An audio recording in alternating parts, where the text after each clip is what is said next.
Juraij, sang ahli ibadah, merupakan sebuah kisah di zaman Bani Israel sebelum Nabi yang bersumber dari hadis Bukhari, sebuah kisah sahih yang langsung diceritakan oleh Nabi. Dan mengapa ia diberi julukan Al-Abid atau sang ahli ibadah?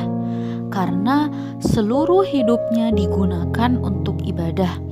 Dari mulai ibadah yang wajib hingga ibadah yang sunnah pun tidak pernah ia tinggalkan.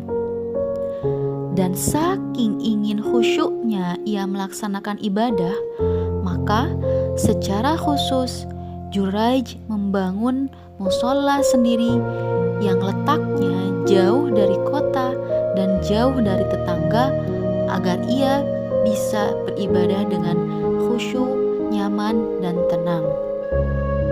Pada suatu ketika, sebagaimana rutinitas biasanya, Juraij sedang melakukan ibadah sholat. Lalu ibunya datang memanggil dan mengetuk pintunya. Juraij, Juraij, Juraij. Lalu Juraij bingung. Ya Allah, apa yang harus saya lakukan dalam hatinya? Apakah saya memilih sholat saya ataukah saya memilih panggilan ibu saya? Dengan keyakinannya Juraij pun melanjutkan sholatnya. Kemudian ibunya mengetuk pintu kembali seraya memanggil kembali dengan Juraij, Juraij, Juraij. Akan tetapi Juraij tetaplah memilih untuk melanjutkan ibadah sholatnya. Dengan berat hati, meskipun sang ibu sudah jauh-jauh datang, ibu pun terpaksa pulang. Keesokan harinya, hal tersebut kembali terjadi. Ibunya datang lalu mengetuk pintu mushola seraya memanggil, Juraij, Juraij, Juraij. Akan tetapi hal yang sama terjadi, bahwa Juraij lebih memilih ibadahnya dan tidak membukakan pintu untuk ibunya.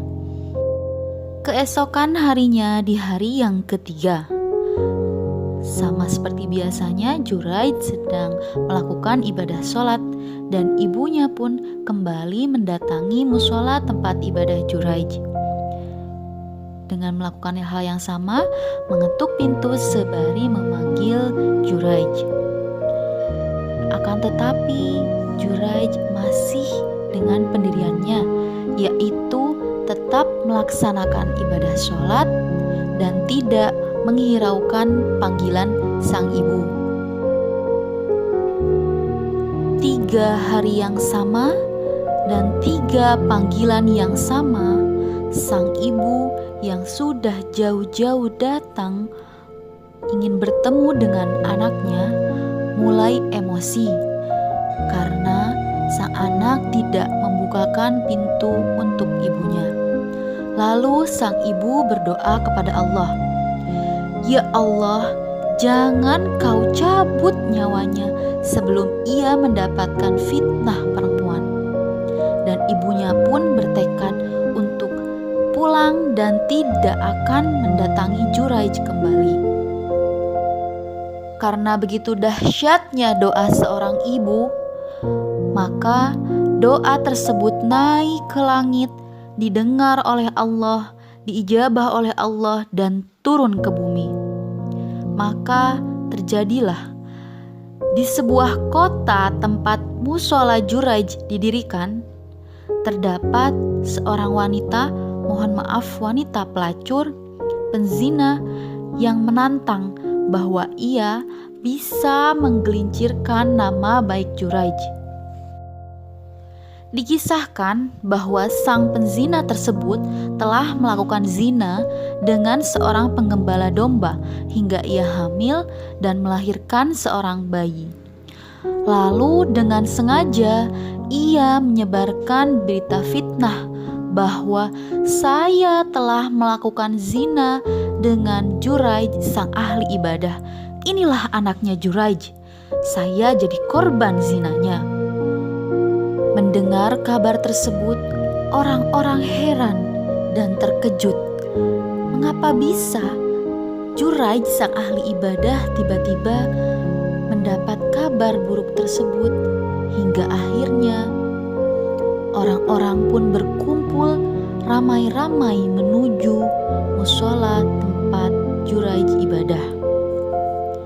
Saat dihampiri, sebagaimana biasanya, Juraij sedang melaksanakan ibadah sholat. Dengan amarah yang begitu menggebu-gebu, orang-orang pun mengetuk pintu, memanggil Juraij seraya menghancurkan musola Juraij ibadah. "Juraij, keluar kamu! Juraij, keluar kamu!" Amarah yang terus menggebu-gebu seraya mengeluarkan kata-kata yang menyakitkan terus dikeluarkan sambil menghancurkan musola Juraij. Juraij yang sedang melaksanakan ibadah dengan tenang pun mulai berpikir, "Ya Allah, apakah saya harus memenuhi panggilan mereka, ataukah saya harus melanjutkan sholat saya?" Karena keributan yang tak kunjung henti, Juraij pun mulai tidak tenang. Hingga akhirnya setelah selesai sholat, Juraij keluar dan menghampiri orang-orang tersebut. Lalu orang-orang menyampaikan bahwa inilah wanita yang telah engkau zinai. Lalu Juraij pun heran dan tidak mengakuinya. Akan tetapi orang-orang tidak mempercayai Juraij karena ada bayi sebagai bukti zina yang telah ia lakukan bersama wanita tersebut. Orang-orang pun semakin emosi kepada Juraij dan menghancurkan musolanya sambil mereka akan membunuh Juraij. Juraij pun melakukan perlawanan dan meminta izin kepada orang-orang untuk berbicara dengan bayi tersebut. Akan tetapi sebelum berbicara dengan bayi tersebut, izinkanlah saya untuk melaksanakan sholat 2 rakaat terlebih dahulu. Selepas sholat 2 rakaat yang dilaksanakan oleh Juraij, Juraij pun meminta sang bayi untuk ia gendong. Lalu ditekanlah perut bayi tersebut dan ditanya, "Man abuka? Siapa bapakmu?" Maka atas izin Allah, bayi tersebut dapat berbicara dan menjawab, "Bapakku adalah seorang penggembala domba." Dan ini adalah salah satu bayi yang bisa bicara yang Allah tunjukkan untuk menyelamatkan fitnah terhadap Juraij.